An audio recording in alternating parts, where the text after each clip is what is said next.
naye ngenda kugiyita mbuyisi briefly lwakafule olw'obufunda bwakadde.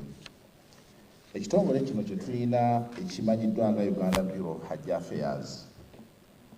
Bwe tubadde mu meeting eziteekateeka olutuula luno, twesanga nga abantu bangi nnyo babadde tebalina mawulire gakwatagana ku kitongole kino awamu n'okuba nti kimazeewo emyaka mingi.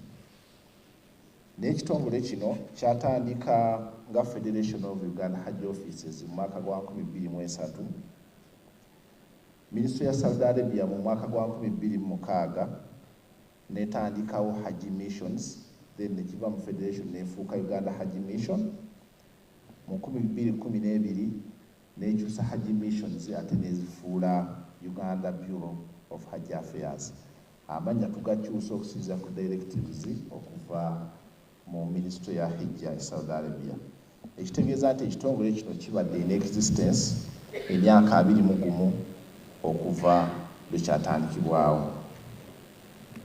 Kino obukulembeze bw'abantu bangi abazze bakulembera, era nze ndi chairman wa mukaaga, ng'eyasooka yali Sheikh Muzata, Sheikh Sam Sentongo, Sheikh Hassan Kiri Omugenzi, Sheikh Lukwago, Sheikh Abdul Nur Lusulwa, then nze nenzirako. Ekitongole kino kiri wansi wa Ministry ya Foreign Affairs be supervisors baffe, era tukolera wansi wa gavumenti ya Uganda yetulinako obuyinza obusooka era n'obusembayo. Ekitongole kino ekya Uganda Bureau of Hajji Affairs ky'ekitongole kyokka mu Uganda ekigatta abasiraamu ba Uganda bonna, kubanga kirina membership ya Uganda Supreme Council member, abatabuliki abasalafu ba member, aba ekibuli ba member, Juma Zukuli member, Bukoto member, era organized gundi companies etwine ziri 58. Buli kitongole ky'obusiraamu ky'omanyi mu Uganda kirinamu membership. Ekitegeeza nti kyekyokka ekigatta abasiraamu mwe basobola okwegattira, era osobola okusanga World Kampala nga batudde n'ow'ekibuli katebe kamu. Obukulembeze bwakyo bubadde butambula democratically, kubanga ffe tulina ekisanja kya myaka 4, ate ekyenjawulo ekyaffe kiba kimu, bwogenda tokola ki todda, era abakulembeze bajje babeerawo, era buli kitongole ky'obusiraamu ky'omanyi mu Uganda kyali kifunyeeko omukisa gw'obukulembeze mu kitongole kino. Ekitongole kino kyemployinga Honorable Minister, ekitongole kino kyemployinga abantu abawerera ddala 300 n'omusobyo, abasinga obungi basheeka abato, era nkakasa nti kirina contribution ennene nnyo gye kikola mu kulaba nti unemployment evaawo mu ggwanga. Ensonga ezikwatagana ku drugs, ekyamazima guno gwe mulundi gwaffe ogusoose emyaka 21 okufuna experience y'omuntu ng'alina visa ya Hajji ya Umra okukwatibwa n'ebiragalalagala ebweru wa Uganda mu Saudi Arabia ng'agenze ku mirimu emitongole egy'eddiini. We have never had such experience since our inception. N'olw'ensonga eyo, abawala abo abakwatibwa nga bali e Madiina ababiri nga balina visa za Umra, ne babakwata nga balina ebiragalalagala nga balina enjaga, amawulire gatutuukako naffe ne twewuunya, kubanga ekyamazima bulijjo tubyogerako naye nga tetulowooza nti omuntu ayinza okumasikareedinga nga agenda okukola emirimu egyo n'atuukayo ng'atutte enjaga. Naye eky'omukisa omulungi nti kampani eyatwala abantu abo, kampani eyo first of all si member ya Federation, member w'abali abatwala abantu wa ebweru, yawandiika abantu abo, teri registered ewaffe, n'abaagirimu si babemba baffe, naye olw'okubeera nti eriko ekigambo Umra nga tulina okutekinga collective responsibility, era gavumenti Saudi Arabia yatukubira essimu ng'etubuuza ku bantu abo oba tubakola ki oba tubamanyi, naye ng'ekyamazima twali tetukola ki tetubamanyi. N'olw'ensonga eyo ng'ekitongole ekikwatagana ku bya Hajji ne Umra twagala kutwala omukisa guno okufiiringa sole eri gavumenti okubeera nti wadde waliwo abalala be bakwatira mu birala, naye ffe waffe twattractinze attention ya gavumenti okubeera nti eteeseteese n'olukuŋŋaana luno olw'okubeera nti abantu bayise mu kkubo ekitateekwa kuyitibwamu omuntu kukola kikolwa ekyo ery'okubeera nti kkubo lyaki lya ddiini. At least bali by external employers bani abo bandikoze kubanga abo tuyinza okubayita ba numberless, naye ffe tulina ennamba ze batuwanulako in case ng'ekintu kikoze eki kibaddewo. N'olw'ensonga eyo, ensonga eyo bw'emala okugwawo twayita olukiiko lwaffe bukubirire olw'abamemba bonna abali registered abakola ku nsonga za Hajji, era bwe twatuula nga n'olukuŋŋaana luno terunabaawo ne tuyisa ezimu ku resolutions zino wammanga, ne tukkaanya nti abantu bonna, buli muntu awulira nti ayagala kukola omulimu ogukwatagana ne Umra ogenda okukola emikolo gye egy'eddiini alina okubeera nga asubscribinga mu kibiina ekikwatagana ku Hajji ne Umra, kubanga ne bw'aba tayise waffe ate bwe bimugwako babuuzaani babuuza ffe. Ekyokubiri ne tugamba nti buli kampani yonna ewulira nti eyagala okukola omulimu gwa Hajji n'ogwa Umra ng'ebadde ekolera ebweru esale amagezi agamba ng'okujja okulijesalinga mu kitongole kino etuukirize obukwakkulizo. Sheikh Faris yayogedde ensonga nti omuntu atwale omuntu e Makka nga ne bibagenda okukola e Makka tabikola ki, ng'atutte omuntu n'ebigenda okukolebwayo naye tabikola ki tabimanyi. Ffe tulina parameters zaffe ne qualifications eziri academic mu ddiini ku buli muntu yenna ayagala okutwala omuntu wa e Makka. N'ensonga buli kampani ne tugamba nti twandisabye bekikwatako batukwatireko kulaba nti kampani ezo zisubscribinga timakyazi nti kiwulikikanga ttuwa naye nga pure ensonga ya ddiini. Ekyokulala ne tugamba nti buli muntu yenna alina visa ya Umra bw'aba agenda e Makka asooke kubeera cleared n'ekitongole ekikwatagana ku bya Hajji. Ekyo tusaba nti bw'atuuka ku airport ng'agenda bamusabe clearance kubanga omuntu gweno talutegekera lunaku ki lumu. Tusobole okubeera gavumenti ensonga bw'eba eguddewo tusobola okumanya ani yagenze ani yamututte. Ensonga endala ne tukkaanya nti sensitization efuuse mandatory okubeera nti buli muntu yenna agenda e Makka alina okuinkuludinga okwogera ku drug trafficking mu misomo egirina okubeerawo ng'abantu tebannagenda Makka, kubanga ewaffe ekitongole omusango gwokka okutwala abantu nga tobasomesezza gukuyimirizisa okutwala abantu wa e Makka. Era oli bwe yali aripootinga be baakwata n'enjaga yagamba nti abantu abo tebaalabikako na mu musomo gwonna nga bagenda wa e Makka, ekitegeeza nti n'abantu bennyini tebaali ki sensitized.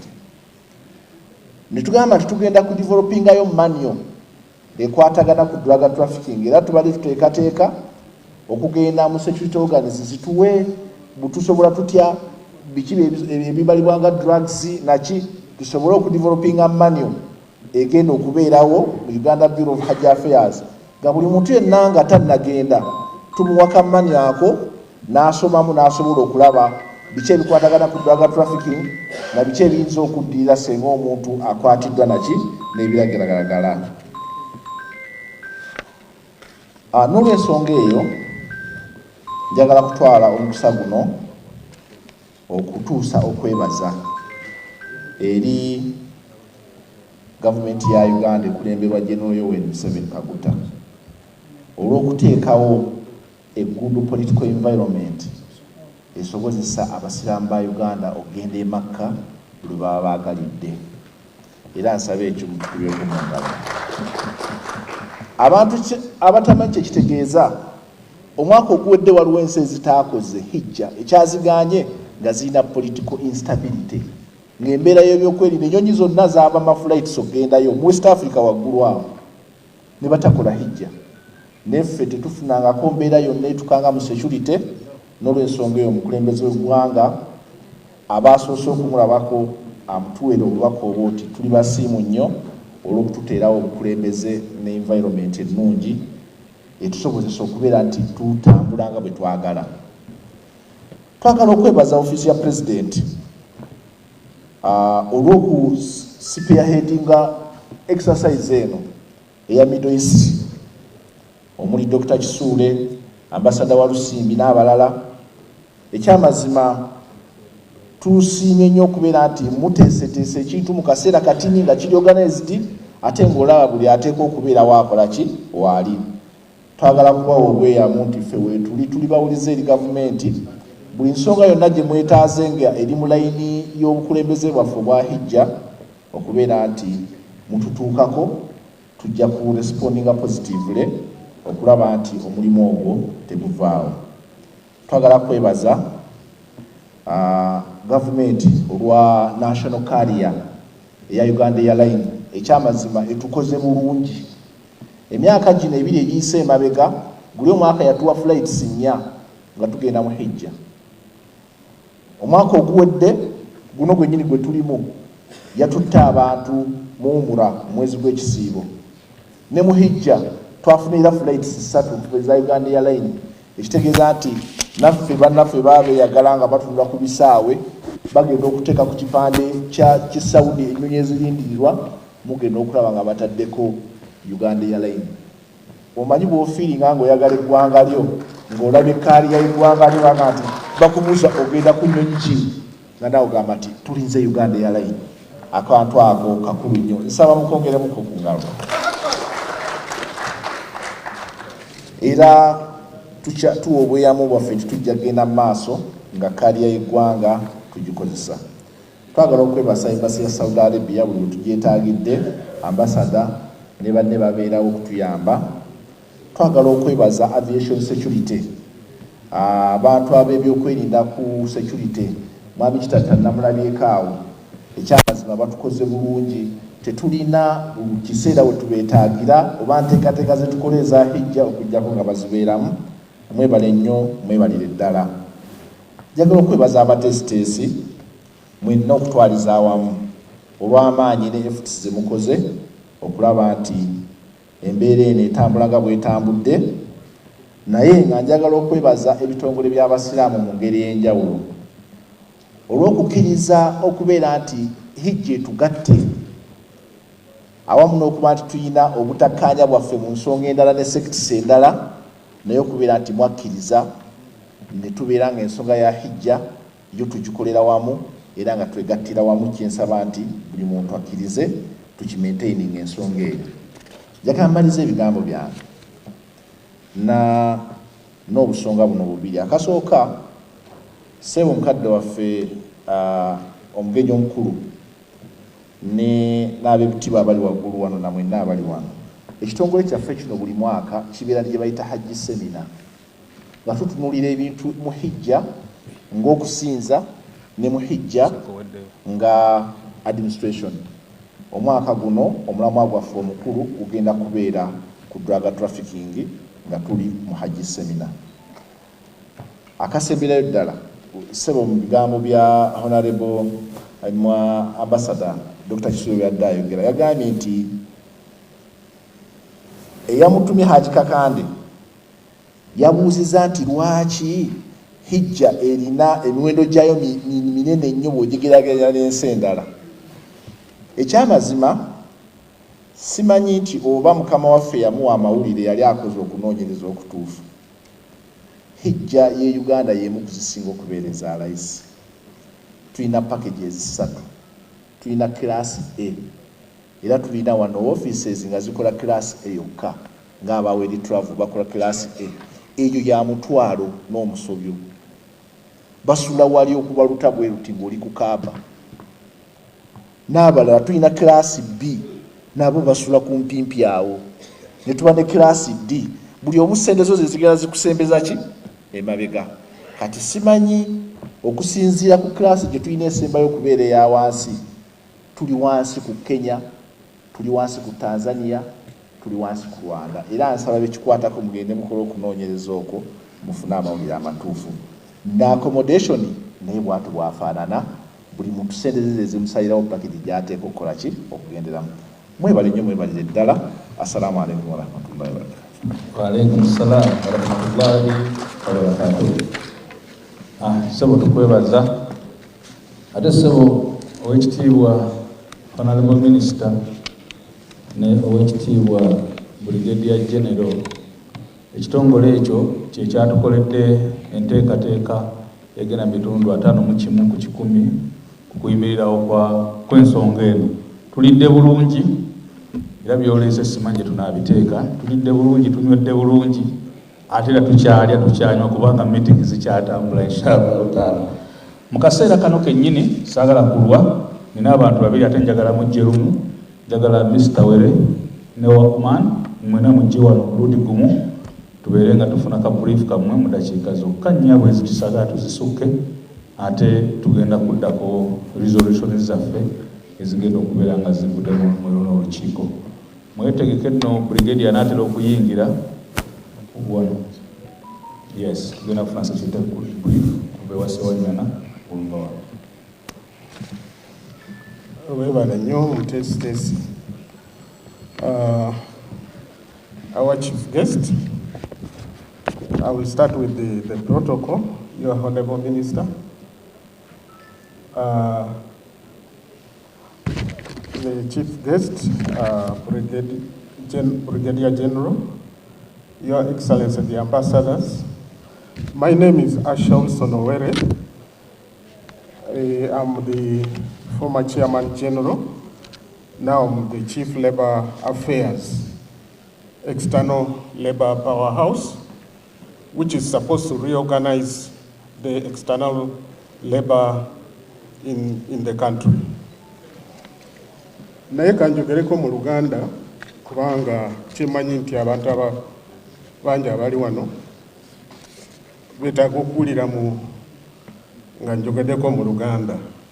Okusookera ddala njagala kwebaza His Excellency President Yoweri Museveni kubanga ye yatandikawo abantu okugenda okwenoonyeza emirimu wabweru.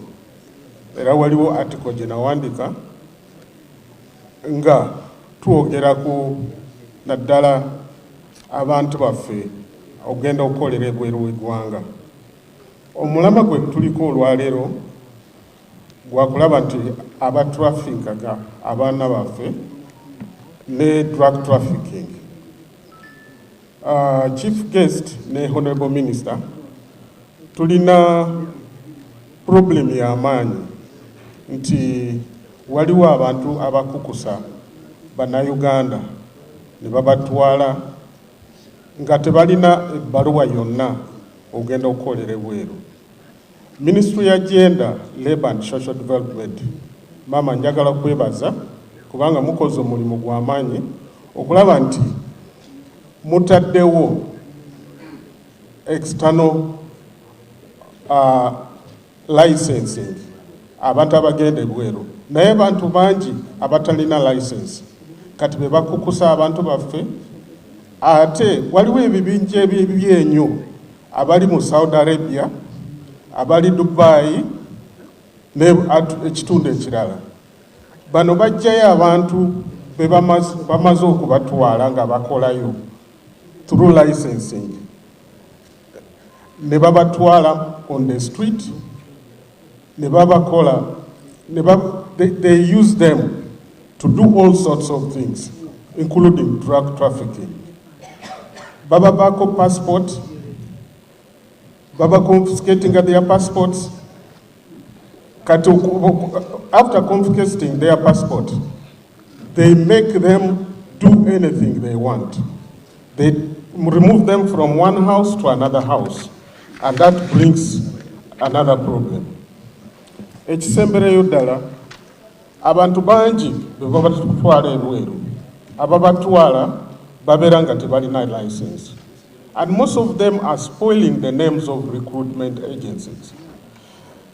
Mwami Brigadier General, I'm going to share with you an advertisement now kumukutu okugamba nti waliwo emirimu egiri mu Saudi Arabia okuli million 9 ng'ogenze okuvuga motoka, female and so on.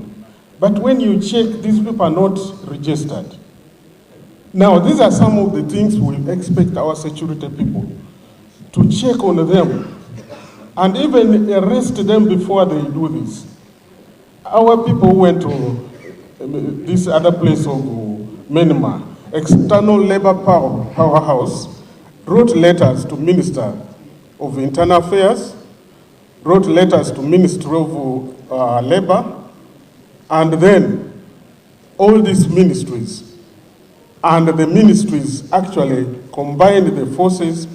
That's when the ambassador, Betty, was contacted, and we want to thank the government. I want you people to clap for the ambassador. Kubanga bajjayo abantu baffe bali bamanyi nti babatwala in the rebel area. And this trafficking is very dangerous to the country. So our security should be alert. External labor powerhouse, we are there to work with the Minister of Internal Affairs, Minister of Labor, Minister of Foreign Affairs, to ensure that we correct things which are not going normally. I want to thank Ambassador Walusimbi. Banange mumukubireko mungalo. He is the only person who has cared in this sector. This sector was being undermined. There was a lot of negative publicity until we came out as external labor powerhouse to counter this. And I want you, Honorable Minister, to work with us. The experience I have, where I have been a leader of workers in this country, we have tried our level best to see that we correct things which have gone wrong. Nange mumukubireko mungalo kubanga nze na convincinga President Museveni ne mugamba nti azeewo Uganda Airline. Nze kennyini era kino kikirumamu. Njagala mumukubireko mungalo nange mumunkubireko mungalo. Kubanga nali njogera nti bazeeyo Uganda Airline, abantu bangi ne bagaana ne baga nti nedda tejja kubeera, tejja kuleeta magoba. Ne ngamba President nti okuzzaawo Uganda Airline kiriringa okuteekawo olutindo mu nnyanja ng'abantu bagenda kukola ki? Okuyingiramu. Naye njagala kumwebaza nti kati mulabye the gundi ya Uganda Airline. Mwebale nnyo, mwebale kumukubire.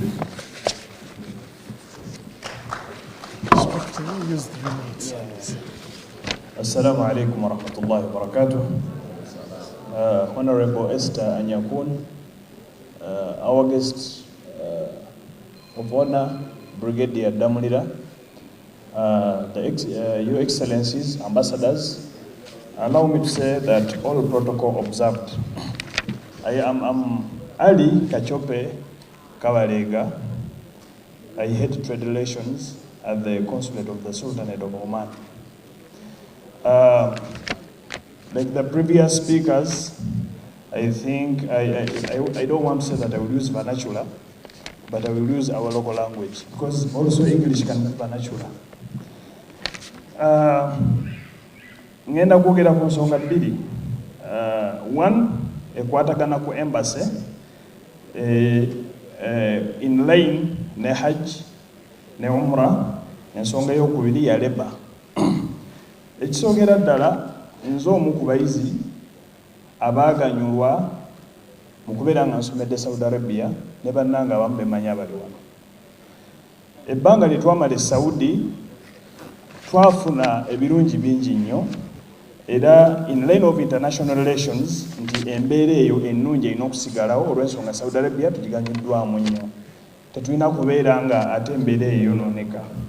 Ngenda kutandika ne okusinziira ku report His Excellency Ambassador Muhammad Sule gye yayogeddeko nga President yeebuuza lwaki embassy eye Uganda e Riyadh teri participating fully into Hajj activities.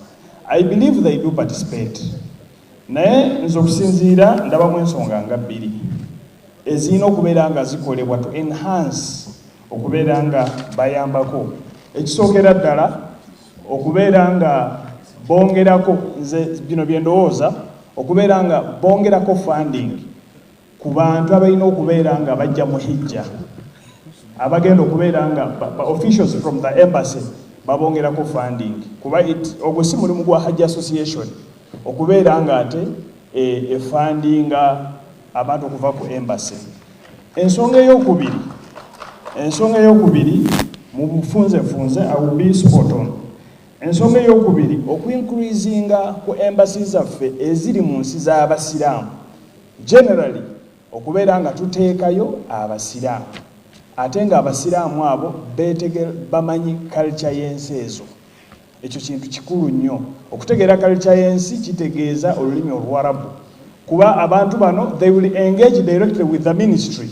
So okujjawo that language barrier, tulina okuteekayo abaana oba ba officials abalina okubeera mu embassies ezo bateeka okubeera nga bamanyi olulimi Oluwarabu. Ekyo gavumenti ekitunuulire. When it comes to labor, waliwo kye bayogeddeko nti lwaki ensi kwegamba bagambye nti Uganda erina okubeera nga enoonyeza abantu emirimu era n'okweradicatinga poverty. Ekisookera ddala kanjogerenga aba consulate ye Oman mu bufunze ddala nti consulate ye Oman, for example, it has been facilitating the talks between Oman and Uganda when it comes to labor, and Oman is open mu sectors zonna, not only domestic workers. Naye obuzibu bwe tufunye ekistagnatinze program zino zonna kibadde sometimes okuva mu government oluusi tulwawo okubeera nga turespondinga. I believe Honorable Anyakun yagenda Oman in April. Naye since then we also went, as the consulate, we went to Oman, ne tubeera nga tuleeta MOU eri wakati wa Uganda ne Oman, ne tuwandiika report to Foreign Affairs, but till now tetunaba kubeera nga tufuna response. Ate okusookera ddala it was a BLA, ne government ya Oman okubeera nga banguya ne bagamba let us start with an MOU. So Honorable, nja kusaba maybe after we can tusobola okwogeramu ne tulaba we tutuuse. So n'olw'ensonga eyo kyekireese n'abaana kuba bagamba nti no necessity is the mother of all invasions. Whenever all these processes stagnate, abantu bajja kutandika era okutandika okufuluma mu nsi kuba kyo tekijja kusigalawo, tekijja kugaana abantu kusigalawo. The earlier we work on these processes, the better. With those few deliberations, Assalamu alaikum wa rahmatullahi wa barakatuh. Wa alaikum salam wa rahmatullahi wa barakatuh. Tutwala omukisa okwebaza bannange time etandise okugenda bweti. So mukama wange chairman w'olukiiko luli wayongeredde awo. Naye nsaba kuyita ojjeko wano abantu bakulabe newankubadde obwedda bakulengera ekyo.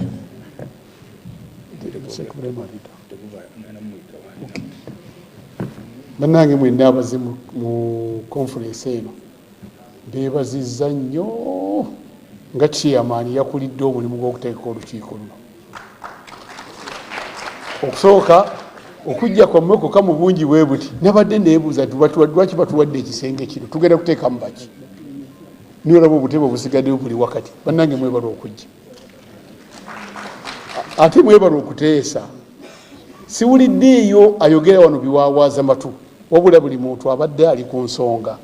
Kakati mu bwempimpi nga munne bwe mulaba batula batuwadde ebiwandiiko bulaba emmeeza bange wali ebijjudde abalala aboogedde bibakapitalinze wali tetusobodde byonna kufulumya kati kiwandiiko kirimu byonna wabula tentatively katubamuwulire ku bye mwogeddeko ebimu nga resolution zammwe ebirala ebitanagendamu tujja big teekamu nabyo tubimale bifulumya oluvannyuma muli kikolofu olulala tutadde naabo muli biwulira naye nga tubeebazizza nnyo kati ono kasome mu lufuutifuuti kubanga obudde n'omukulu alina okwogera, kasome mu lufuutifuuti twanguye. Soma. Ono yakulidde secretariat ebadde ekwata ewandiika bye mwogera ne mu bira bye balaba akamala tetulina budde. Resolutions of the Conference on Combating Drug Trafficking and Preserving Uganda's Reputation in Saudi Arabia and the entire diaspora. Preamble as a measure for implementation of the Presidential Directive on the above subject. These are some of the resolutions and recommendations of the conference. 1. Appreciation to His Excellency the President's swift response to the challenge. Resolution 1. We express our profound gratitude to His Excellency the President of the Republic of Uganda for his prompt recognition of the issue of drug trafficking among Ugandan immigrants and his decisive action to combat it. Action plan. The government should prioritize the strengthening of the national policies to address the root causes of drug trafficking, including unemployment, poverty, and corruption. Coordinate ongoing efforts with anti-corruption bodies to ensure that drug traffickers do not exploit government loopholes or corrupt officials. 2. Stakeholders' contributions. Resolution 2. We recognize and thank all governmental and non-governmental agencies, security organizations, religious groups, labor recruitment offices, and international partners for their role in organizing this conference and combating drug trafficking. Continued cooperation between these entities is essential to tackling the issue holistically. Action plan. Regular interagency stroke partner meetings and collaborations should be scheduled to ensure cohesive action plans and information sharing among relevant parties. Involve civil society organizations, i.e. media houses in public campaigns and educational programs on drug trafficking awareness.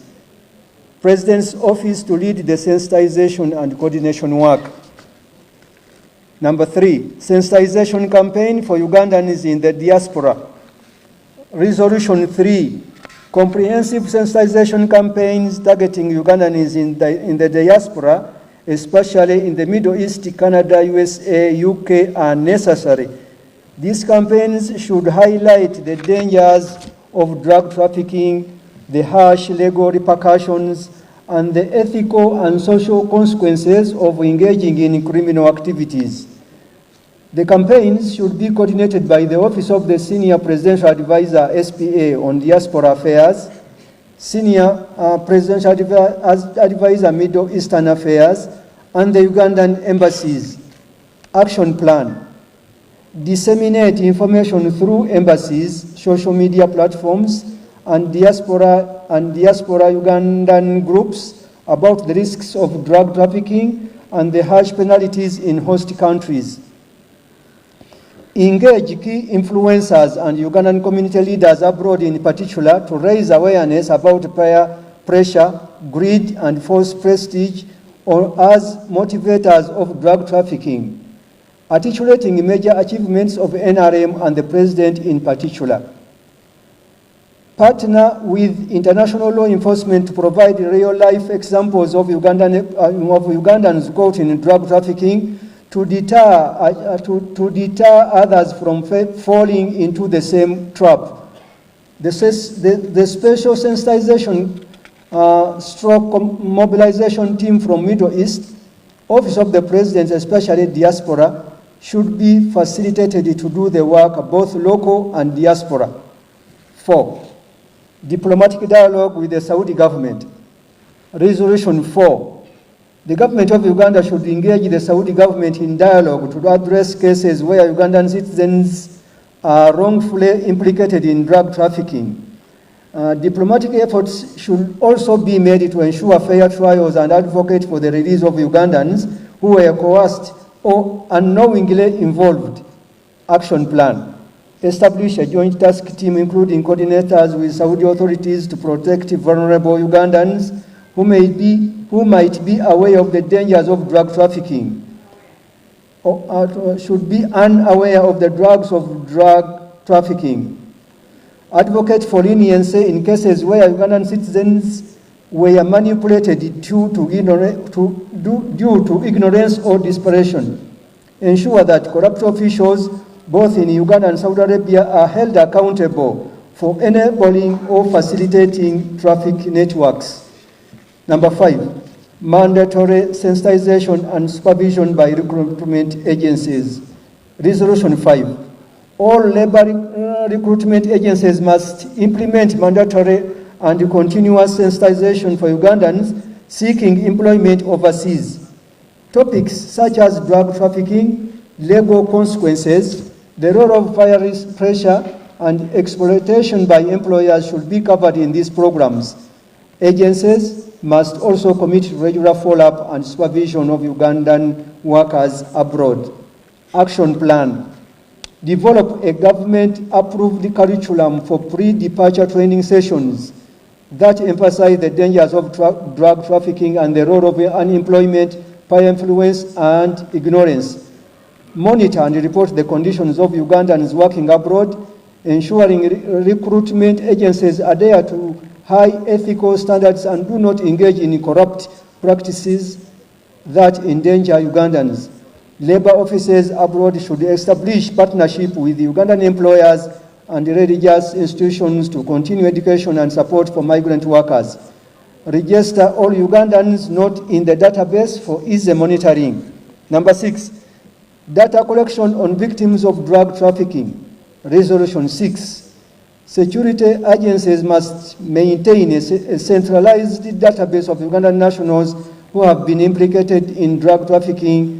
This will help identify trends, understand the socio-economic factors contributing to drug trafficking, and better target interventions. Action plan. Develop a comprehensive database managed by the Ministry of Foreign Affairs and Labor with input from embassies, labor offices, and law enforcement to track drug trafficking cases. Analyze data to understand correlation between the drug trafficking and unemployment, ignorance, and bad company. Use this data to shape future policy initiatives aimed at reducing vulnerabilities.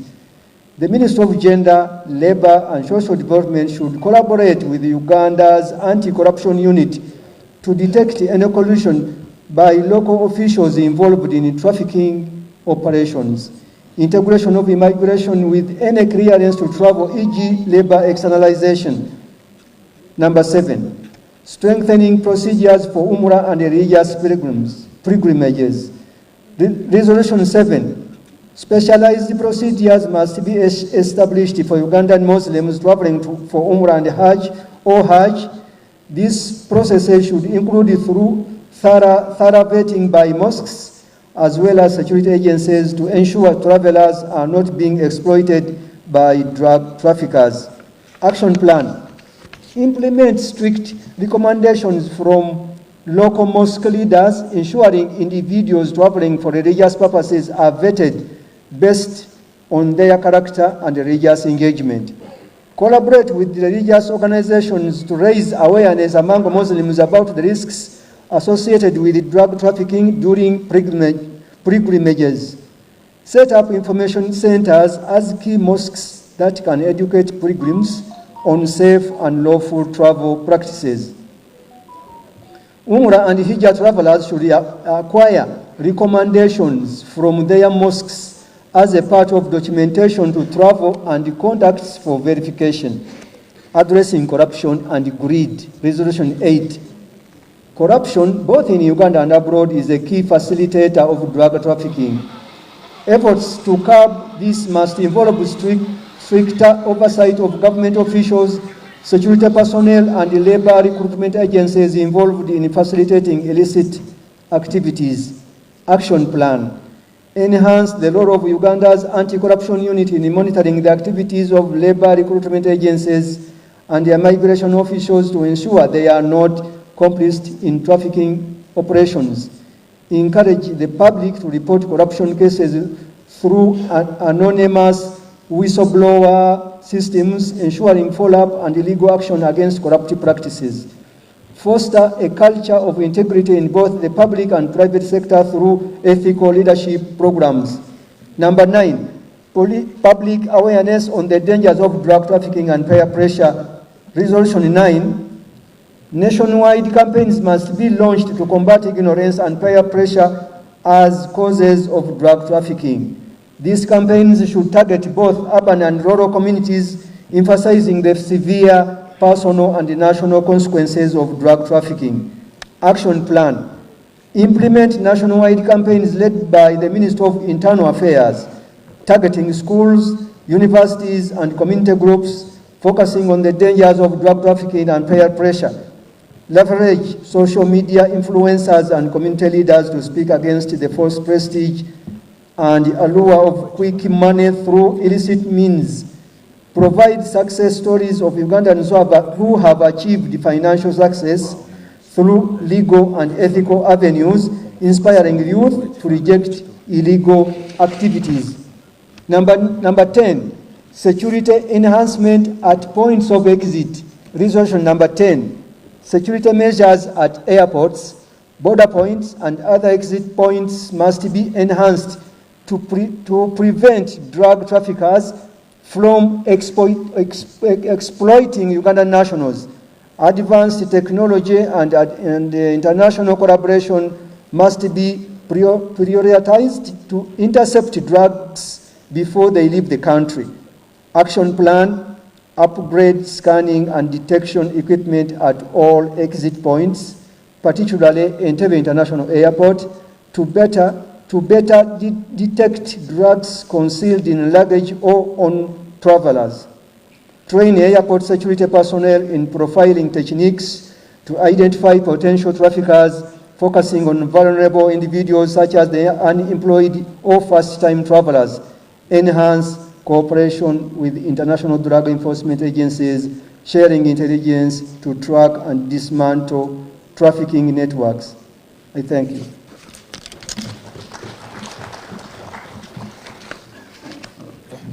Yasoma oluzungu ono twagala okwebaza nese kwebaza yenna olw'omulimu omulungi ogwo gwokoze obudde ndaba nga simanyi specialization yo kusoma nakwegendera alinga musomi w'amabuku kaakati sebo mukama wange ow'ekitiibwa the honorable minister brigadier general ezo ze resolutions ezimu ku resolutions ezikoleddwa abantu abatudde wano olwaleero n'ezimu ku ezo ezize zikolebwa ku bakama baffe betubadde tutula nabo mu meeting zonna ezasookera ddala okuva lwe zaasooka.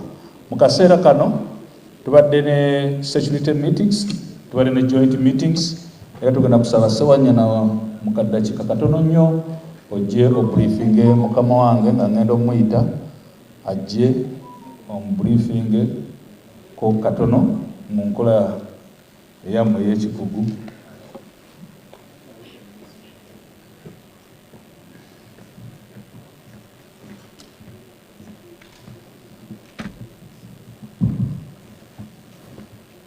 Honorable State Minister, His Excellency, Ambassador, Director, Crime Intelligence, Protocol observed. Good evening. Obudde tulina butono nnyo ebyogeddwa bingi naye from the security point of view ninayo okumbawumba ebyogeddwa bingi intervention measures zonna zoogeddwa naye njagadde okuemphasizing ekintu kimu honorable minister kyayogeddeko ekyokuintegrating systems kikulu nnyo era nga security tukikolako nnyo okulaba nti systems zonna zikwataganira wamu. Amannya agange musonyiweko Nze Yusuf Ssewanyana, Senior Commissioner of Police, ndi Deputy Director Interpol. Drug traffickers bakungumuka ssente era buli lwe baba bayinza bwe bati tulina okulaba nti tubatrackinga nga tukozesa digital systems. Waliwo digital systems eza immigration, waliwo digital systems eza Interpol, waliwo digital systems nga minisita zayogeddeko ziteekwa okukwatagana. Guno omulembe gwe tulimu tuli mulembe gwa digital era. Singa banateeka ssente mu integrating systems no making sure nti every digital traces ez'omuntu yenna ayenyigira mu transnational crimes azuuliddwa, tujja kuba tusobola okukombatinga terrorism. Si bingi nnyo byogera kandi kira omukisa twogedde okuva ku makya neyanziza. Bannange oyo bamuyita Sewanyana kuva mu Uganda Police kitongole kya Interpol yakuŋŋaanyiza security brief yaffe ffenna ababadde muno ku lwabo. Mbadde nsaba nga tugenda okuyita Brigadier General ffenna tuzuukuke kubanga tugenda kuwuliriza ebigambo n'ebinyweza resolutions zaffe. Katono nnyo tusukwa mu situsi bwe tuti ate tuddewo tutuule. Katono nnyo kubanga kati akaseera kano akanyomero akasigaddeyo kanyomero kakulu nnyo. Ebyatuleese byonna n'ebyo tusuubira byonna biri mu kanyomero kano k'abantu babiri bokka bwe bati.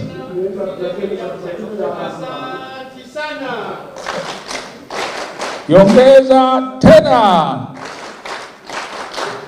Omanyi bano bawalimu bakwata mpola mpola.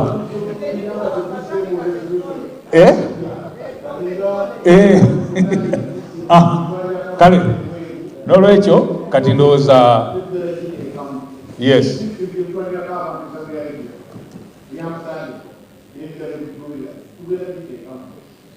So mbadde nsaba tuddeyo wansi tutuule. So Brigadier General dakiika zennene okuleeta zino nsaba okutegeeza nti olukiiko luno Dr. lwakulidde luvudde mu office collective team okuva mu office ya president, omubadde special presidential assistant in charge stroke mobilization, omubadde ekitongole ekinene special senior presidential advisor on security issues okuva mu office ya General Salim Saleh, omubadde ekitongole kya senior presidential advisor on diaspora okuva wa Hajji Kigozi Walusimbi, omubadde era omuli office eri ku steering eno eya senior presidential advisor on Middle East affairs ekulira nga ye Dr. Kisulo oyo gwotudde naye awo, era wamu ne nannyini kinyusi kino Ambassador Sulaiman Lubega Guggwa ku lwa embassy ya Uganda mu Saudi Arabia. Tukkakasa nti omulimu guno tujja gukola era tukyagukola era tuli nagwo. Abali ku tiimu nga bw'obalabye abali muno yonna ye tiimu eno yonna, era nsaba nti resolution ezo zemuwulidde nkakasa nti tugenda kuzikola. So Brigadier General, with due respect, nali kulese n'oyogerera awo naye abantu bano abasinga tebakulabaalaba bagambe kololo wala, ngenda kusaba ojje wano njagala wano nongooseewo ojje guest of honor waffe ate nga ye guest speaker ow'olunaku luno olwayebusibusazugula.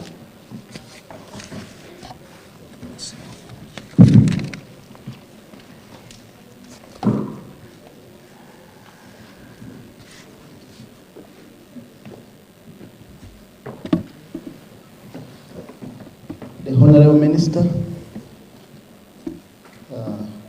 Honorable Esther Nyakuni, the Minister of State for Labour and Industrial Relations, Senior Presidential Advisor, Diaspora Affairs, my brother Ambassador Olusimbi, Senior Presidential Advisor, Middle Eastern Affairs, Ambassador Dr. Muhammad Ahmed Kisule. Dr. Kisule yo mumanyi kubanga tuva ku kyalo kimu. Natandika okumulaba I think around 95. So tubadde tutambula naye bulungi and I'm happy eno ensonga agirimu ddala. Ambassador Sulaiman Lubega Guggwa, Deputy Ambassador to the Kingdom of Saudi Arabia, abakulu b'ebitongole byonna ebiri wano, abali mu recruitment, abali mu externalization, abali mu Hajji and Umra, all security personnel from police, ESO, immigration and others, abakulembeze bonna, committee ebadde mu kuteekateeka omukolo guno nga ekulirwa Secretary Office of the President, Hajji Kakande, Ambassador Walusimbi, Ambassador Kisule n'abalala batanjudde. All association leaders, assalamu alaikum. Wa alaikum assalam. Naye Kandwa amanyi nnyo okunsomooza lwakwata omuzindaalo. Naye ne yeerabira nti nze nagenda mu ssomero lya basiraamu myaka 4 mu secondary, naye wabulayo omuntu ajja okunsaba okukola shahada, ita shahada. Nalinda nga tewali ajja, kati nange nembivako wendi. Kati challenge njizizaayo wani wa Hajji Lukandwa. Simanyi oba nkose Luzungu oba Luganda oba Luswayiri. Okay. Okusookerera nsooka okwebaza omukulembeze w'eggwanga olwa guidance ne direction gye yawadde ng'agiwa Ministry of Gender, Labour and Social Development and of course Ambassador Kisule ne team ye olw'okutunuulira problem gye twogerako olwaleero ennaku eziise. This is a big problem and I think the intervention of the President is very, very timely.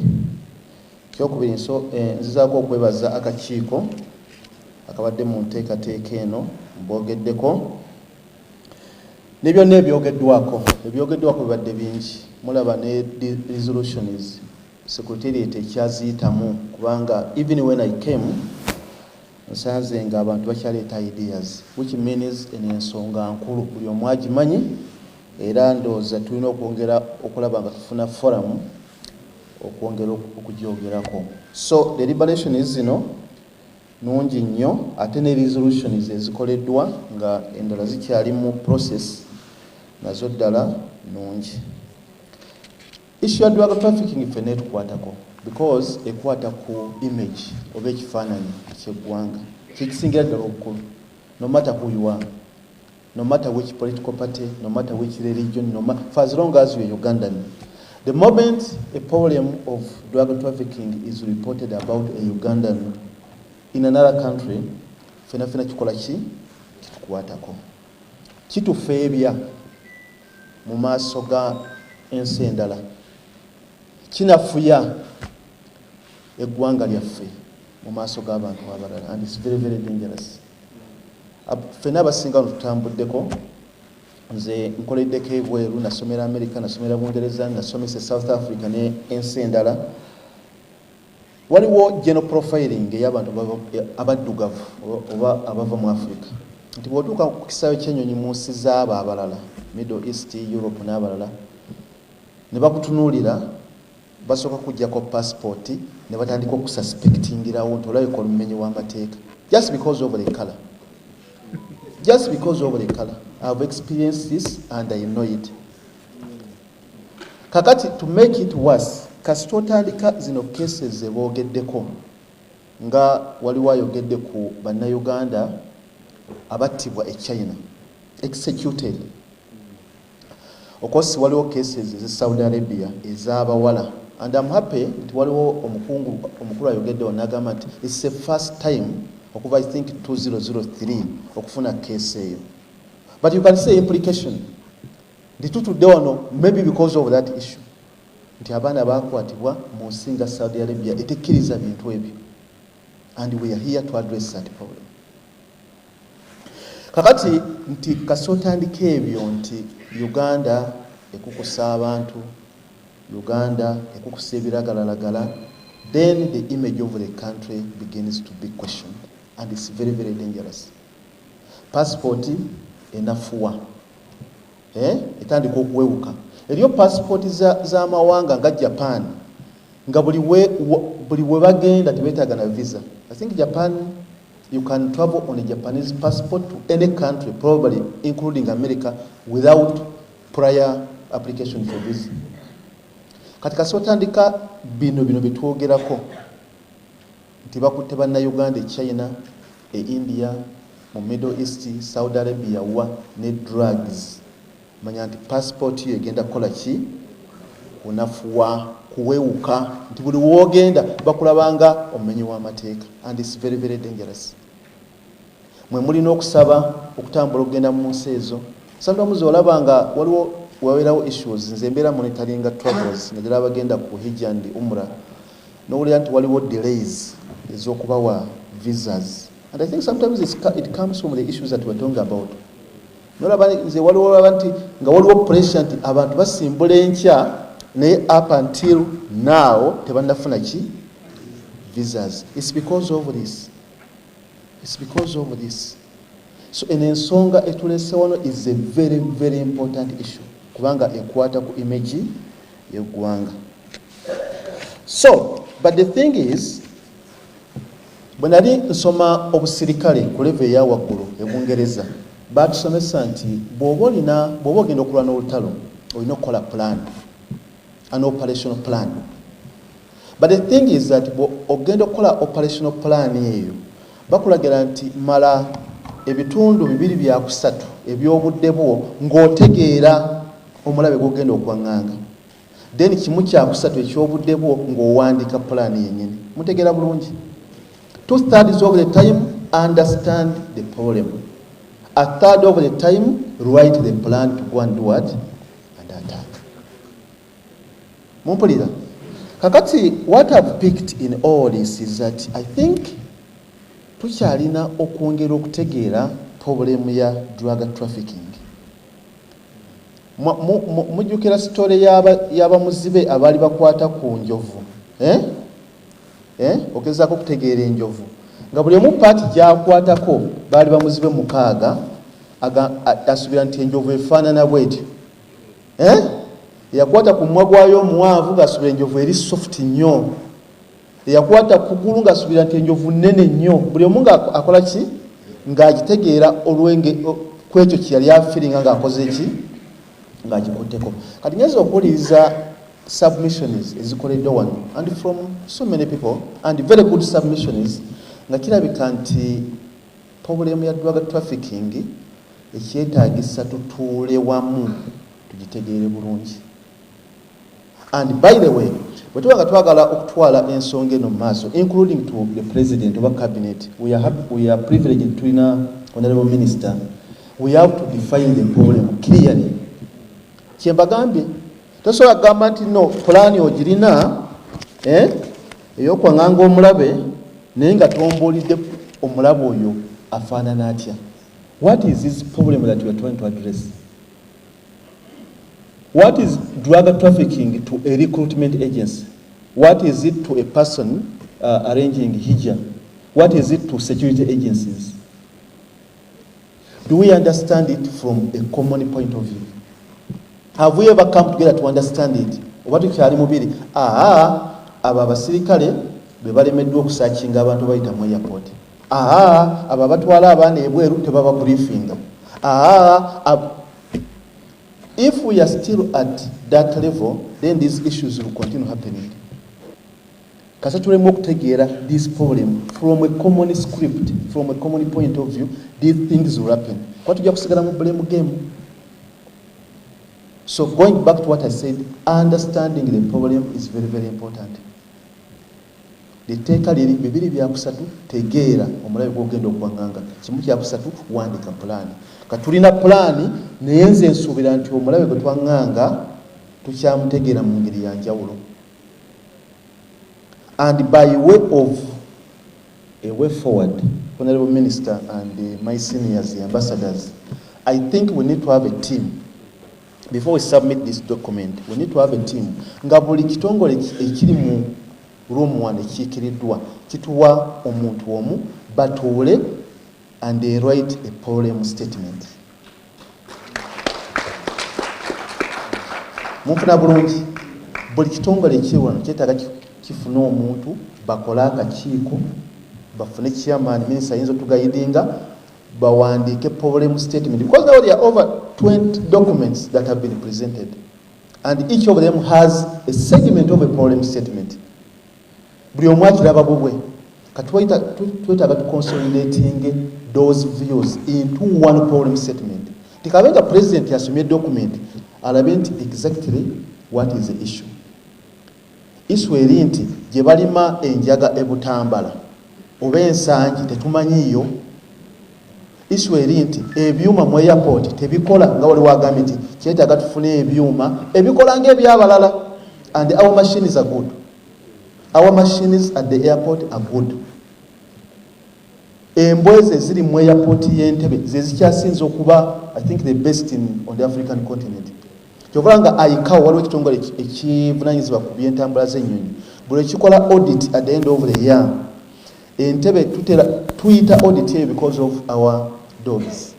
They are very, very good. They are very, very good dogs. So where is the issue? Is it that the victims are not briefed? Nti abaana bakwasa ebintu eby'etika bye batamanyi? Is it because of excitement tebafuna briefing?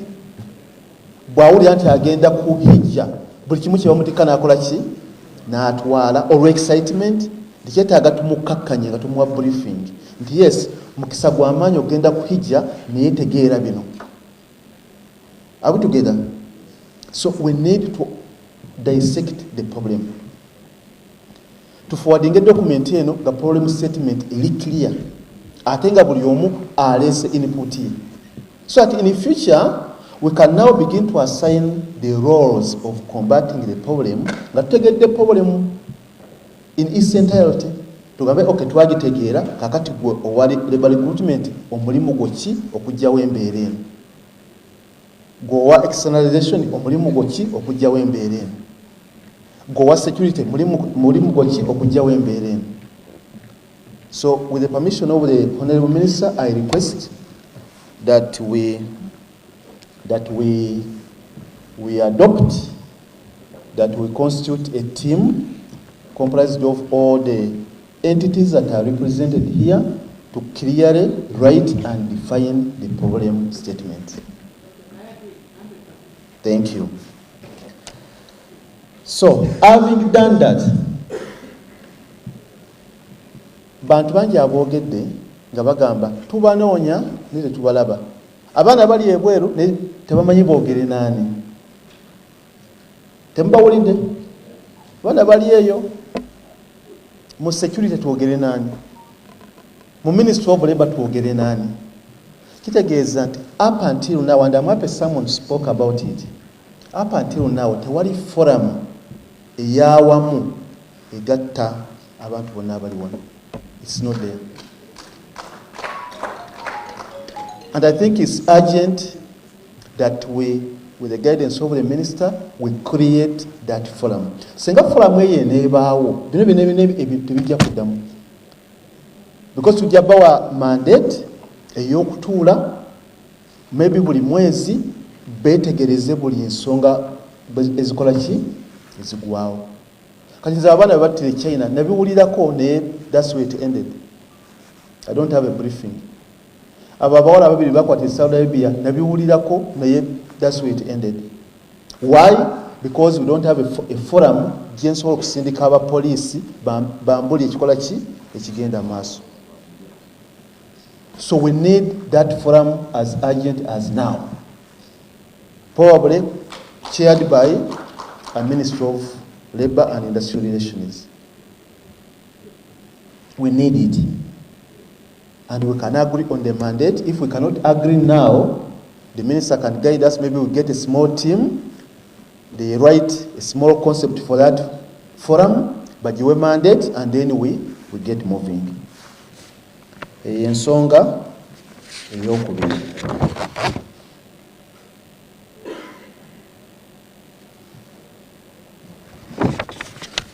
I think ebirala, generally speaking, byogeddwa, because I see the resolutions are quite rich. They have covered most of the important issues: stakeholder engagement, sensitization, the role of the government, the role of the embassies abroad. So many things have been talked about, but the thing is, how do we get them implemented? Because that's another problem.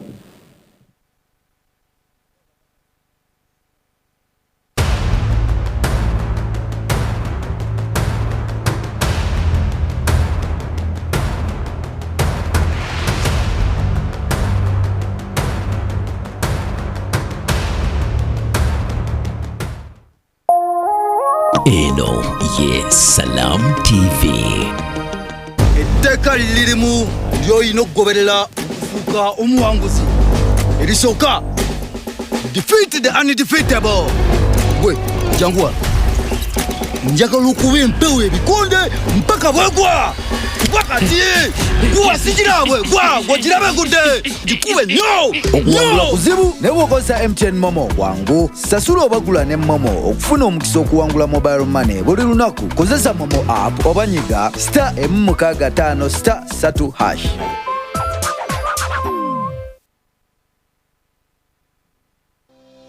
Salaamu egabudde oli munna bizinesi oba olina ekitongole ekiwa obuweereza obw'enjawulo nga weetaaga kimanyike mu buli maka mu ggwanga lyonna. Salaamu TV ekuleetedde enteekateeka ya Salaamu egabudde. Guno gwe mukisa gw'ofunye by'otunda ne by'okola birangibwe ku TV yaffe eŋŋanzi wamu n'emikutu gyaffe emigatta abantu gyonna.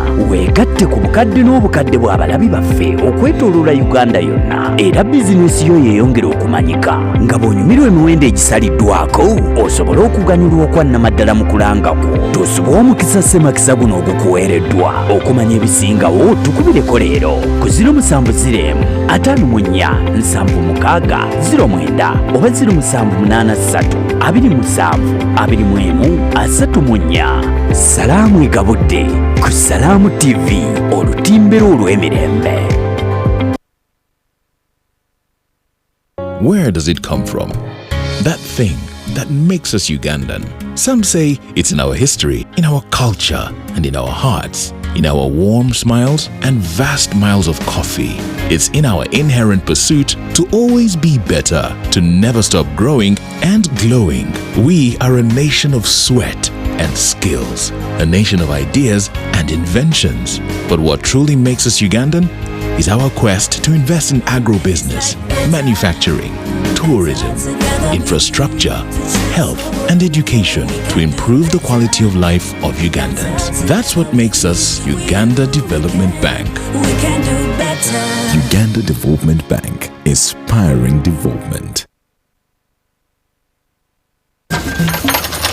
Singa manya ogegamu gwe ne family ogokozesa okwetagira ono mubbi asinga bazoganya buli kimu. Kugana makofulu genina nemaguja yange ng'omubbi ayitirawa. Sai gwe ne family omusiba muzunga mutwere kumpi buli mwezi naye waliwo n'omubbi w'omutawaana gwe mutanakwetangira.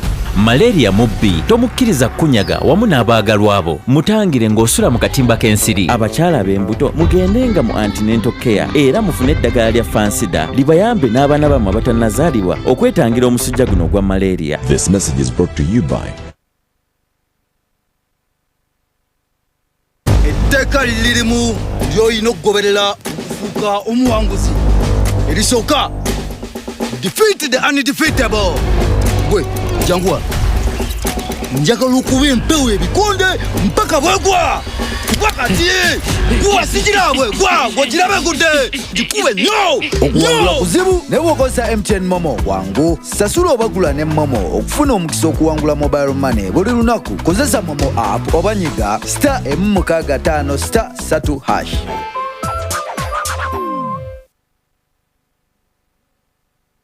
We all need light in this life, and at Lighting City, we make sure we light up your world in the way that you deserve. With the widest range of classy and unique selection from all over the world, with our customized products like Lighting City chandeliers, wall lights, Lighting City outdoor lights, spotlights and strip lights, bedside lamps, floor lights and garden lights. We also deal in electrical items like switches, electrical cables, and so much more. Find us in Kampala, 5th Street, Industrial Area, Chinese Business Hotel, opposite Mosque. Lighting City, the 21st century electrical and lighting store.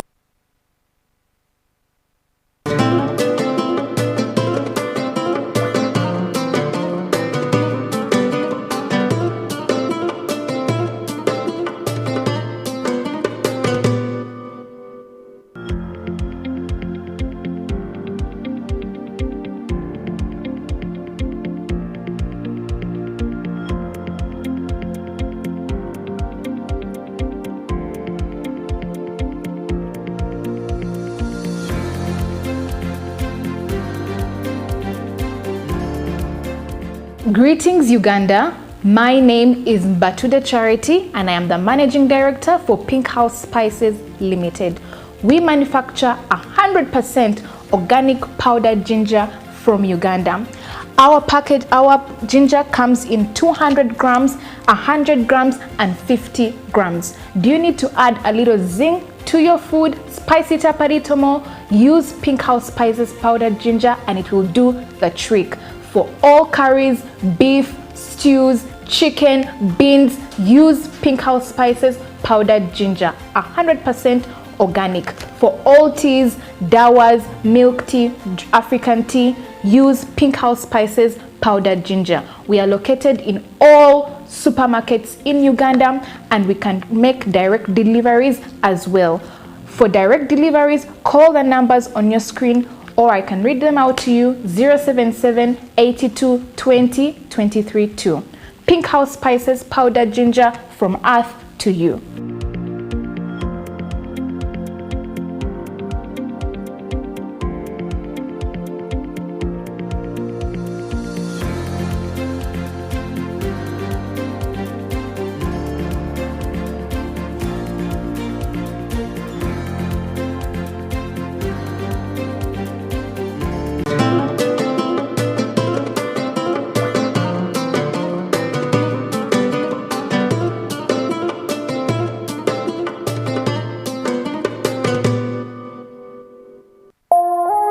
Eno, yes,